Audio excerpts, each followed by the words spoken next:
The process of thinking.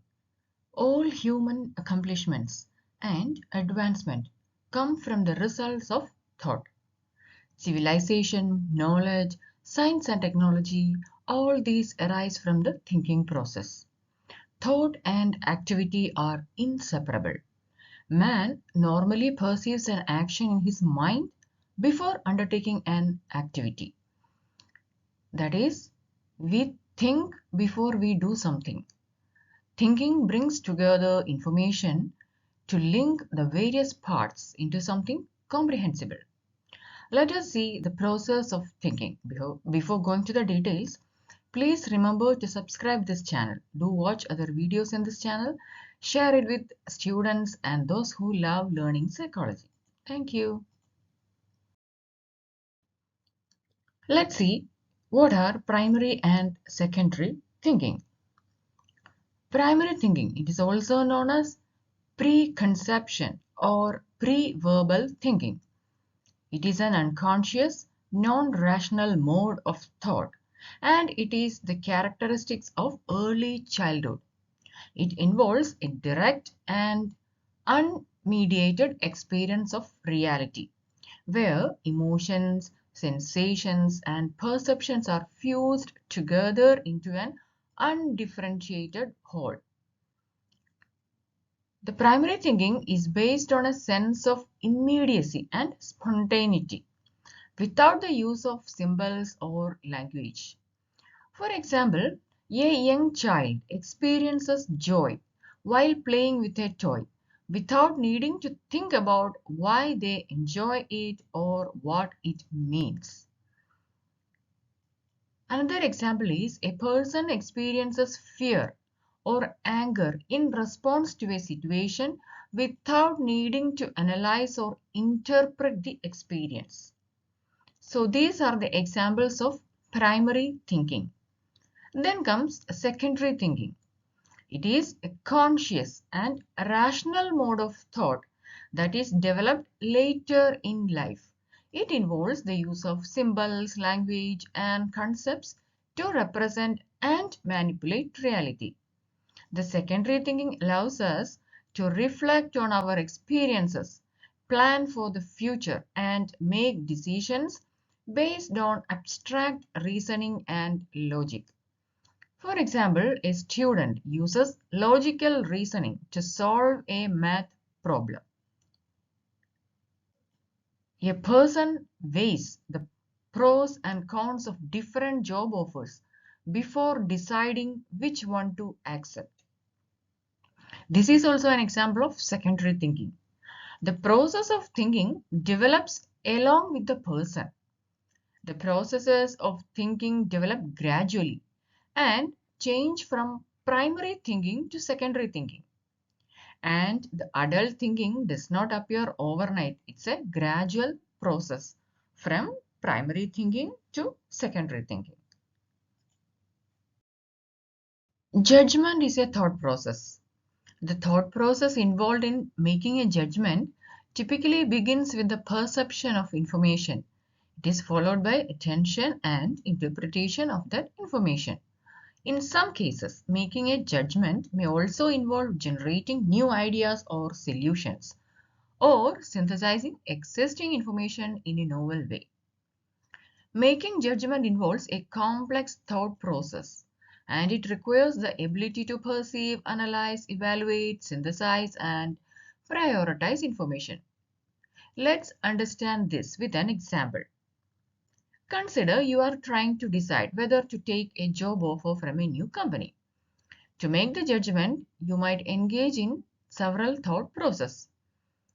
Perception. You gather information about the company, including its reputation, size, and financial stability.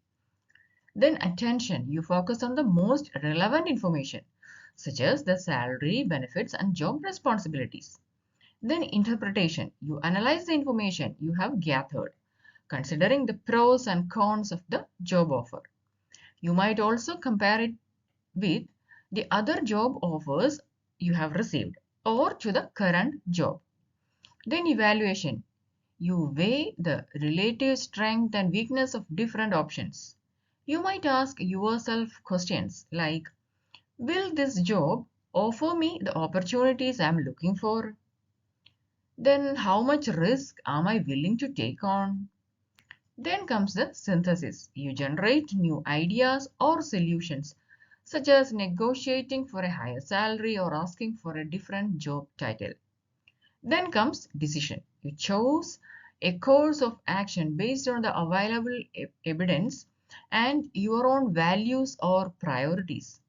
You might decide to accept the job offer or reject it, or ask for more information before making the final decision.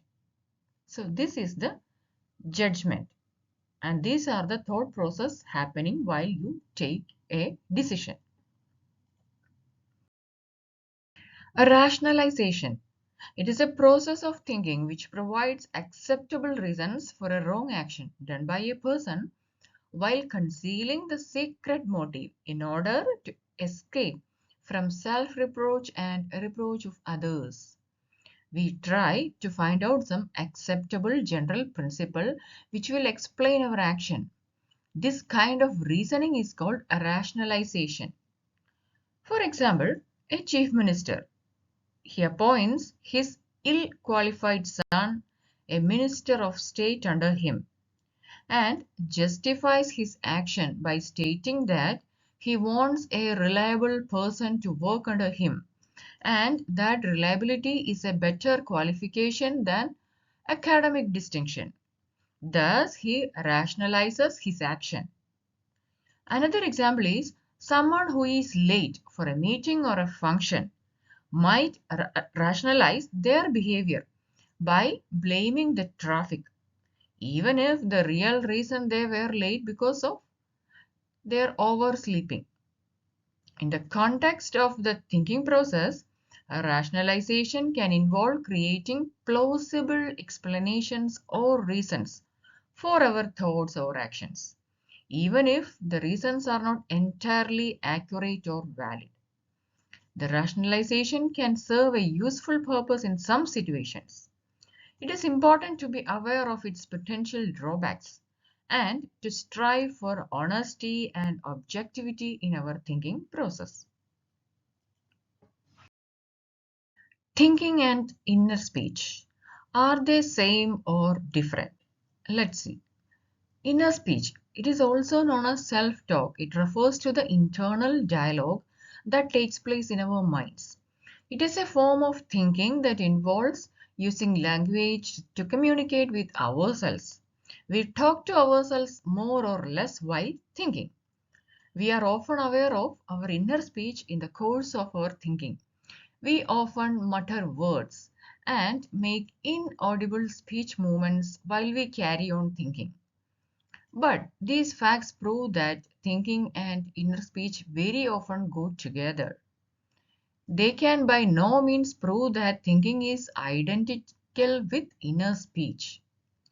For example, if we are trying to solve a problem, we might engage in an inner conversation with ourselves where we ask questions, consider different options, and weigh the pros and cons of different approaches. The inner speech can play an important role in the thinking process, as it allows us to articulate our thoughts more clearly and to examine them in a more structured and organized way. It can also help us to regulate our emotions by providing a way to express and process our feelings internally. Sometimes, even when we deliver a speech, our thinking runs ahead of the speech. Thinking goes ahead and the speech follows.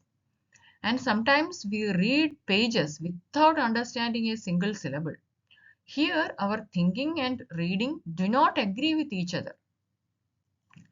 We need to use our inner speech to support our thinking and problem-solving abilities. Consider an example. You are feeling anxious about an upcoming job interview. Your inner speech might sound something like this. I am feeling really nervous about this interview. What if I mess up and don't get the job? No, I need to stay positive. I have prepared for this and I have a lot of experience to bring to the table. I can do this. I just need to take some deep breath and focus on presenting myself confidently and professionally.